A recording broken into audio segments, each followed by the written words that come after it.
Hey, what's up guys? Welcome to Path of Melee. We're back for another build guide, and the first skill I'm going to test this league is Cyclone. I can't say it's an original thought here for this build. I've taken quite a few ideas from a couple other builds. I've put them together. I tried to make something that I think you will enjoy. It's what I think being best of both worlds. And I'll start by adding on the pros and cons of this build. So first off, the pros, the DPS is straight up bunkers. The new Cyclone rework, the new rework for the Impale gems, every mechanics that have been reworked this league make this build completely bunkers.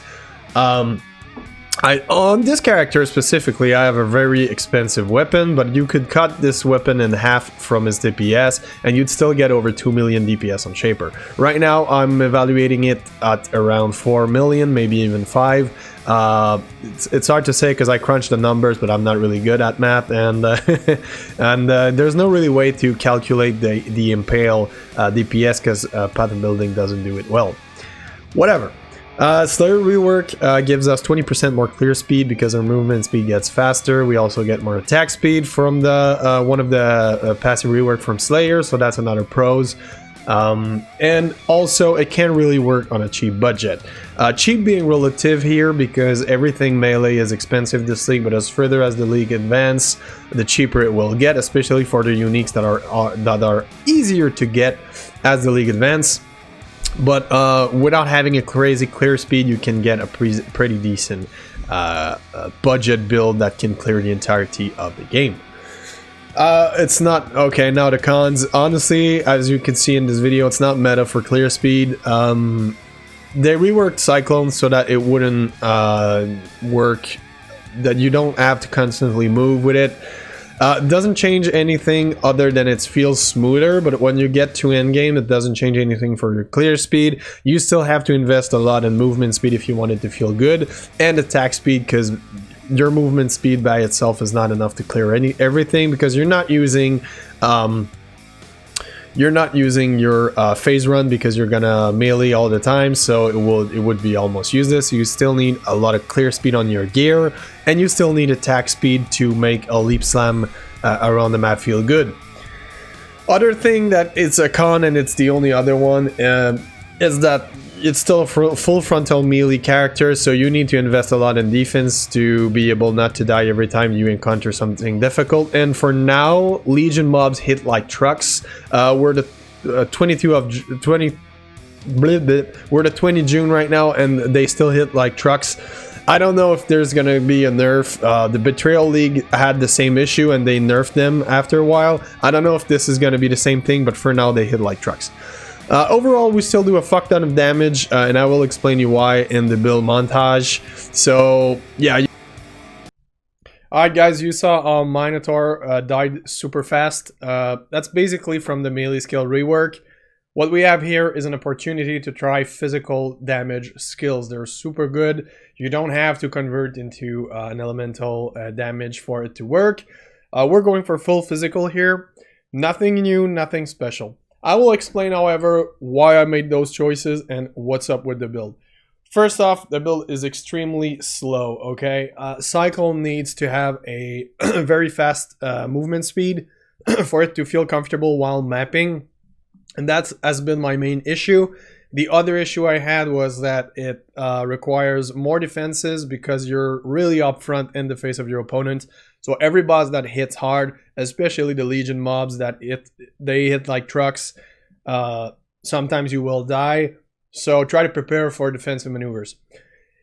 And yeah, that's pretty much it. That's why we have that much movement speed item. I'll show you right now what we're having. For the gloves, I went for a yellow pair of gloves. Try to get some resist, life.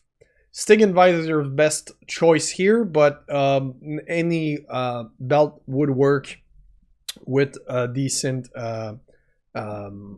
resistance or life. This is mainly what we're going for. Just make sure you balance your resistance. Other than that, we focus on life, and extremely important, 10% increased movement speed during any flask effect. We need that because we need the movement speed, so that's one important part on the belt. The boots, same thing. We go for resistance, some life, movement speed at 30%, please. The rings, this is where I decided to cover my intelligence lacking, but you can go for the jewels or anything else. 54 intelligence. The rest is mostly for resistance and life. Same thing here. I did cover my accuracy rating, which I will talk a bit later. I did cover my accuracy rating in part with this ring. I went for my life, and the most important, on one of your rings, you absolutely need to get -7 to total mana cost of skill. Try to get a bit more. A bit less would work also, but generally this was my gray area. And I will explain in the skill selection why you need to have -7 mana on your skills. Also intelligence.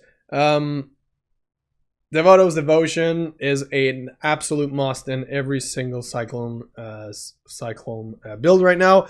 This is why Devoto's Devotion is so expensive. I don't know what's it at right now, but I bought mine at like an exalt and a half. It was pretty expensive, but you need it. You need to get every single movement speed you can get, and this thing gives us 20% movement speed and takes our dexterity problems away. So we need that. Darcel's Salute, it's cheap because people don't like it because it doesn't give you any health, okay? And since we're already using Devoto's Devotion, we're kind of already low on health, but we need it. Like, even with all the movement speed I managed to get on the character, it still feels sluggish on mapping. It's not a top tier mapping character. It will do well. You won't have a problem farming maps with it. It's gonna feel comfortable and smooth, but it's not top tier, okay? So, and we have more than enough DPS that we would ever need. So get a Darcel's Salute, really worth it for the 10% movement speed. Of course, the +2 to melee weapon and arm attack range is pretty good. It's going to help us have a better AoE, once again, for clear. The only issue with this thing, gives us some resist also. The only issue on this thing is that it lacks life, which brings me to my Cam's Heart, okay? I decided to go with Cam's Heart. That kind of limit us to a two-handed weapon, but the builds can also go on the other way around. You get a Belly of the Beast and two one-handed weapon, okay? But I felt more comfortable getting a Cam's Heart, and that's up to you guys. If you want to get a Belly of the Beast because weapons are too expensive, be my guest. Get two one-hands. Build I will put in the build guide a link on the path of building for one-hand weapons. So if you feel like it's going to be too expensive, go get a one-hand weapon, no problem. So for the two-hand, this is my two-hand. It's around 10 exalt. Definitely not needed for the build. I just happened to try to craft it, and I managed to get that. And yeah, it still cost me way too much to craft. That's why I hate crafting, because I'm bad at it. I decided to get Fortify on my weapon, okay? Socketed gems are supported by level 20 Fortify. For those of you who don't know, Fortify got a rework in 3.7. Now it gives a percentage of more physical damage. I think it's 30%, which is significant compared to giving you absolutely nothing in terms of DPS. So now it's 30% more. I think it did give some before, but it was less. Anyway, it's pretty strong. Fortify right now. So I wanted to have it on my weapon because it allowed me to put something else in there. Now, if some of you decide to go on a variation that is not a Slayer, do not buy a weapon with a level 20 Fortify in it. It's not going to be worth it. Just invest your money in just straight up a high DPS physical weapon, okay? And the reason for that is that we use damage on full life support. Gives us more damage on full life at a very high scale. And if you don't take this, the closest gem I think is like Pulverize to give you decent damage, or Conk Effect or something like that. So really, if you can't use damage on full life because you're not a Slayer, do not take Fortify. Just straight up take that up, put Fortify in there, and get a better weapon than what I have in terms of physical damage. Okay, guys? Very important. So that covers our items. Flask of Lion War, critical strike chances, lucky diamond flasks, Surgeon Sanctified Life Flask, Silver Flask in here, immune to curse, very important. And this is what makes the build feel comfortable in mapping. Alchemist Quicksilver Flasks, very important. Okay?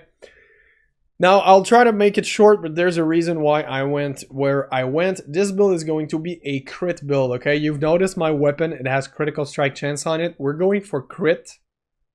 And the main reason for that is because we do not need resolute techniques, okay? In the past, the only reason people would go resolute technique was because you didn't have to struggle with your accuracy, okay? Accuracy was so hard to get that people were just like, screw this, I'm not going to try to get accuracy on every single piece of gear and invest in my passive tree just to get a bit more critical strike. Fuck it, I'll go resolute technique and invest in something else. But now, they reworked it. Accuracy is a lot easier to get by, and I'm using the Precision Jewel, and it's amazing, okay?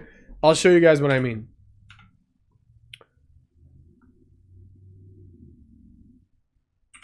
Yeah, sorry. Kind of paused there. Okay, so here's my selection, all right? I'm going to start to explain you my 6-link, Infused Channeling, Impale Support, Brutality, Cyclone, melee physical damage, damage on full life, all right? This is for a Slayer setup. Don't take damage on full life if you don't go Slayer. This is the full link you need. Don't forget that Infused Channeling will only add this the extra damage from the infusion if you channel for, I think it's for more than 1 second. So it's very important.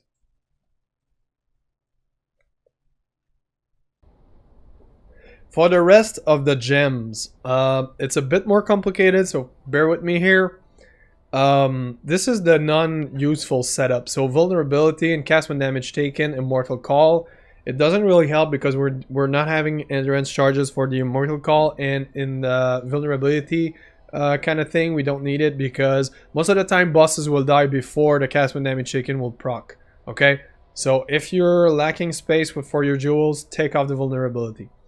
Blood and Sand is a must. You need that. Flesh and Stone, Blood Rage, Pride, Enlighten support. If you do not have Enlighten, you can screw off any of these, but Pride until you do have Enlighten. One thing I do recommend, if you can't get your hands on something like this and you still want to run the entire pattern, the Essence Worm ring really helped me early game because it was cheap, and I did manage to have my Pride all free, and yeah, it was pretty good. I liked it. Faster attack, a leap slam, Ancestral War Chief, and Dread Banner. Okay, little comment here on Dread Banner. It's a lot more powerful than War Banner for our build. On paper, War Banner does more damage, it's true, but not that much more. And why we're going to use Dread Banner is because we do not have to plant it. I repeat, sorry, you do not have to plant it. All right. You just activate it, it reserves your mana, you're done. It's going to apply the 20% chance on Impale with hit, and this is what we're looking for. It skyrockets our damage almost as much as the War Banner. Difference is War Banner, you gotta plant it. And for a certain boss fight with mechanics they have like mechanics where they stop and they start back after. You already used your banner, you didn't one-shot him because he went into his phase, and you're screwed. But with this, it's always on, so Dread Banner, guys. That's pretty much it for the jewels, so yeah, go for that. Passive, I went simply. I'm not gonna go over the 3 like always. Go into the path of building if you want to see exactly what thing I picked up. We're gonna go for Endless Hunger, Brutal Fervor, Headsman. Banes of Legend is what I decided to go for. This is why I chose Slayer. They reworked it. It gives you a 20% more attack speed and movement speed without having Onslaught on. So now you just have to find a way to get Onslaught. I used a flask since we're using swords. And yeah, I got Onslaught. It's like a lot more movement and attack speed for free. If you're just starting this league and you do not have the required accuracy and everything, and it's a pain in the dick, just get Impact. It's a very good node. It was either one or the other. I preferred this one because it made me feel more comfortable to have movement speed while farming. But if you guys feel like you're gonna miss accuracy and you want to have a better AoE, +2 melee weapon range, and also if you're lacking damage, it's gonna give you up to 15% more melee damage to kill enemy. It's a lot, so I mean, meh.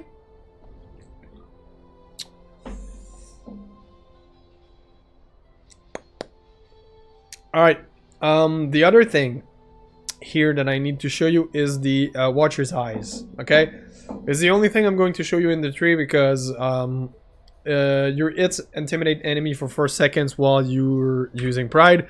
It makes us not having to use Thumb Fist and still intimidate enemies, and we're not using the Belt of the Deceiver, so it gives us 2 free slots to put elemental resistance and stuff like that, even stacking up more damage without having to use a slot for Intimidate. And this is only costing us a jewel slot, so it's really worth it. It's 40 chaos, way worth the price. Get one. Other than that, I mean, you cover your resist with your jewels, and other than that, you just choose everything I've been choosing on the tree. Make sure you get the Impale first, because it's very important. This is our main DPS, so the main Impale node. It's very important that you get them. I don't know where's the other. Yeah, there it is. So, yeah. And that's pretty much it for the build, guys. One-shotting Minotaur. You're going to see my super fight very soon. So, yeah, it's very powerful. I'm working on other stuff right now. I got another Cyclone build that I want to try with a better clear speed than this one. It's going to lower the damage, but I think that with what we just saw, I can get my damage a lot lower than it is right now. It's still going to be perfect. And if I can upgrade my clear speed, it would be a better build, I think. Don't forget, you don't need to invest that much into a two-handed weapon. You could have half the damage I have right now and still one-shot bosses. This freaking Impale thing is broken beyond bullshit. So yeah, thank you for watching. If you got any question, if you forgot anything, just leave it in the comment. I'll answer you. Otherwise, check the paste bin. Should have every information you guys need. See you later.